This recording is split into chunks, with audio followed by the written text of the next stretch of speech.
The theme of today's quick video comes from one of my favorite questions I was ever asked. The question came about when I first started my advisory work at SMB in 2022, and many traders were struggling to adjust to the slower market.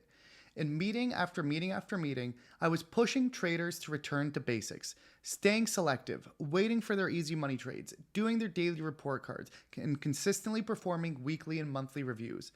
One brand new trader, totally unaware of the genius of his question, ends up asking me, Lance, if you're always recommending traders return back to basics and following their best practices, then why do traders ever stray from it? What an incredible question, because it seems so innocuous, but we've all been there and made that mistake. Why do we as humans tend to leave the best practices that have led to our success? And this also ties to the story of one of my fastest growing trainees ever. He hit his 100K P&L milestone faster than anyone else I had ever trained. Less than a year later, he found himself on the verge of getting fired. Why? Why do we stray from these practices that treat us so well? And this happens in all areas of life, not just trading. It happens with getting good sleep or sticking to our diet or sticking with our workout routine and all sorts of other things. So why?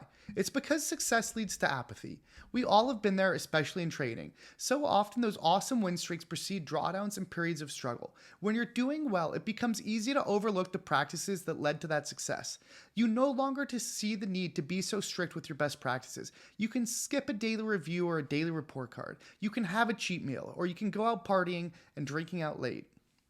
It's that apathy, though, that eventually leads to underperformance, and it often isn't until you hit rock bottom that you face the reckoning and return back to those same old best practices, often only for many to repeat the classic cycle again a few months or years later. As James Clear says, our outcomes are the lagging indicator of our past habits, and our present habits are the leading indicator of our future outcomes. This is why trader outperformance so often leads to trader underperformance.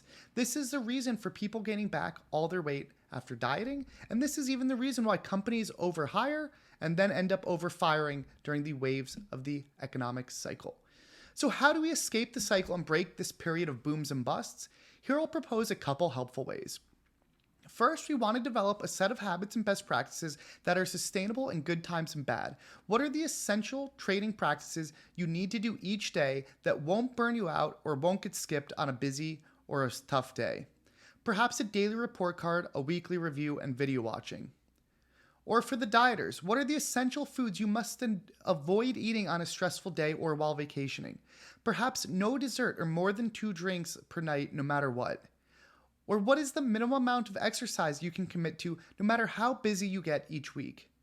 Whether it is hiring or budgeting, working out or trading, what are the minimum best practices that you can do to always stay consistent and always have some standard bar that you can hit?